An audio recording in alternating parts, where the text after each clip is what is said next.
So I don't know about you, but that is pretty close to the 50-day moving average. And last time I checked, 38 is higher than 36 on the fear and greed index as we tick more towards neutral territory, but also as Armageddon heats up in the treasury market, where we're going to be talking about this exact thing over here, which is basically the carry trade or the basis trade that everyone is so famously talking about recently, how the range that this trade is transacting at is getting larger, and why that's actually making Scott Bessent and Jerome Powell be scared a little bit for the market. The CME tool still expects that Powell will not cut rates in May. However, in December, we are still expected to have minimum 3 rate cuts where the Fed was forecasting to this year, and possibly 4 or 5, highest probability currently at 4, and even 5 on the table, with some people even thinking of a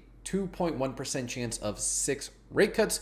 We're going to be dissecting what happened with the GDP number, because obviously we got the JOLTS job numbers, which the mandate's not looking too happy, Mr. Powell, especially with consumer confidence coming in significantly lower, home prices still maintaining their highs, as we have discussed extensively on this channel that a home crash is not coming. Anyone that is telling you this is just basically sniffing their own stuff. And we can go to the Redfin data. You guys can do this yourself. And for all those people talking about it, January, February, March line goes up. Home prices going up, even with a crazy 6.7% mortgage rate. And again, as Warren Buffett said, if you told me and guaranteed me a recession next year, I'd still be buying the same things I was buying yesterday. The GOAT has spoken. Bitcoin not looking so hot either, right? We're talking about Bitcoin today as well. Did break out of the wedge, but is not really shaping up too sweet this week. How is that all going to play into the treasury market, which is obviously bigger than the stock market? The NASDAQ actually came within striking distance of its 50-day moving average, also weekly higher high. So congratulations, the NASDAQ, you actually did it. But the question we're going to be trying to answer today is 2 quarters of negative GDP growth actually a recession? Again, Warren Buffett said it didn't really matter if it was a recession or not, he'd be buying the same stuff. So does GDP really matter at all? So with that, ladies and gentlemen, we're going to be talking about the GDP numbers expected 0.4. You would have already seen what this came out at, but also more importantly, that number 2, right over there, to 2.2, that is awfully close to the magical 2% inflation target. And it's going to be very interesting. We can turn to Truth Social to discover if Mr. President was tweeting about this at all. Just scrolling through Truth Social, he has not posted anything about the PCE or Jerome Powell. So that leads me to believe that this number will come in maybe at not 2.2, but maybe at about 2.3, right? A little bit shy, but we could definitely expect a tweet storm today if this number comes in fantastic. We'll be also streaming tonight at 7 p.m. Eastern. We're going to be covering all the earnings that are on deck, right? So Wednesday, we would have Microsoft, Meta, Robinhood, Qualcomm, Generac, Caterpillar, all these various different companies. We did cover a video on SBucks. So again, Chapato's CEO went over trying to fix that company. That company is doing absolutely fantastic right now. So make sure you guys check out the video. It was also linked at the end.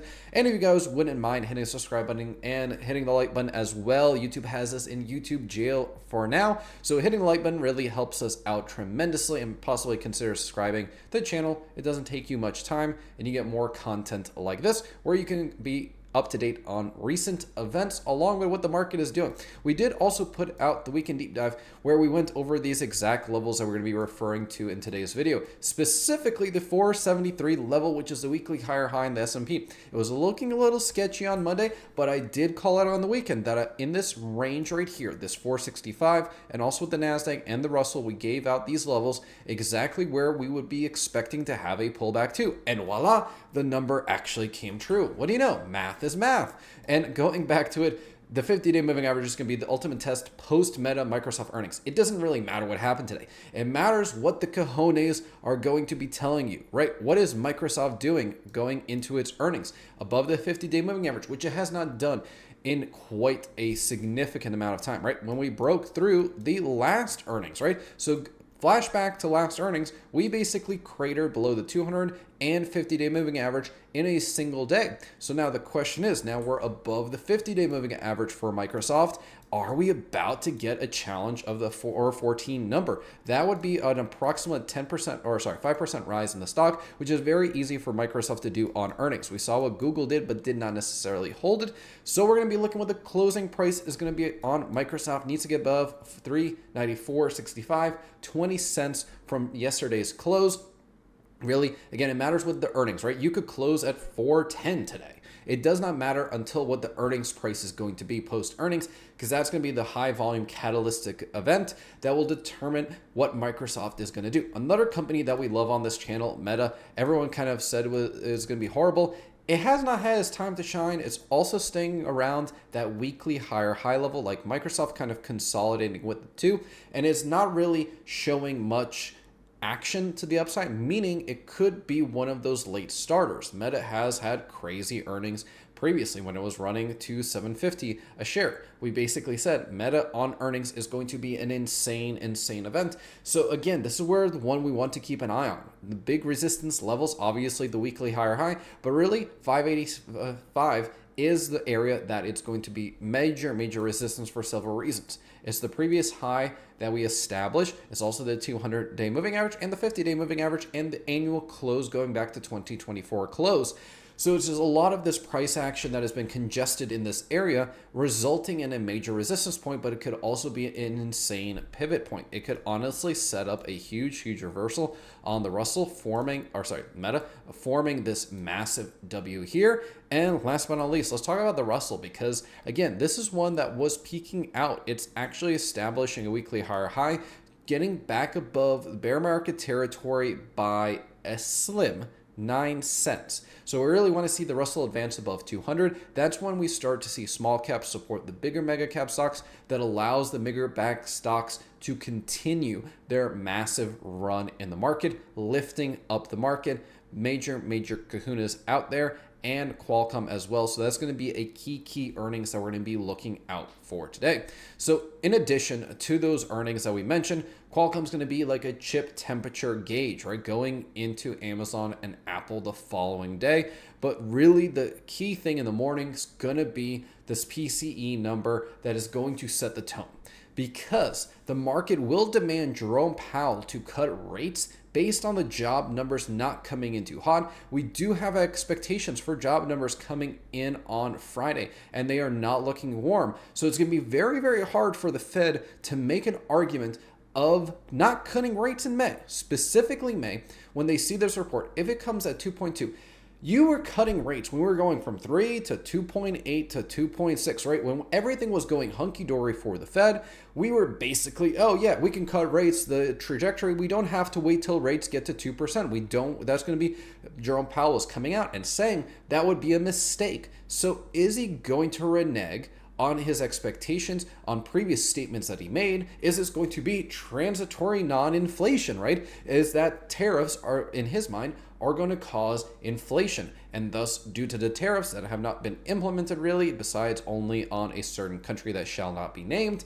Again, private payrolls decreasing, not looking too hot, so the mandate is really not in balance anymore, Jerome. Job numbers are decreasing while inflation is decreasing. Which of these two things is not meeting your mandate? I would argue jobs. But then again, I'm not a Federal Reserve chair. My opinion doesn't necessarily matter. Neither does yours. It matters what the market thinks.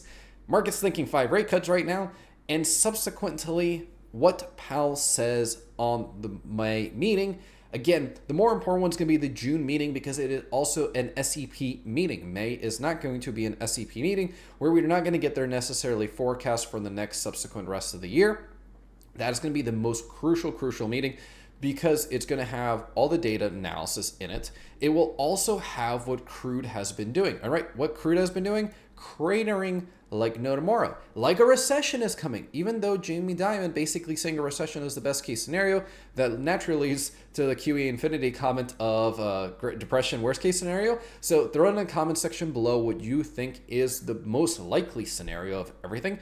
And again, there's plenty of opportunities out there. Oil companies falling. You can pick up Chevron, Exxon. Again, oil is eventually going to find a bottom.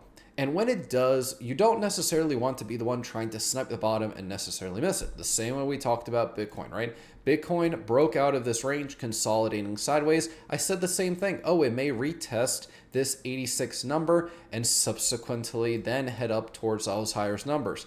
You know what happened when I said that last time when we were showing like the breakout and farm weakness around here? Oh yeah, it subsequently went to 110 a share. So again, don't count Bitcoin out too soon. The same way people are discounting what Nvidia could be doing, right? So Nvidia coming out, having this just muted range this week. We saw some bad news, but then again, this is coming out heading into their earnings in May.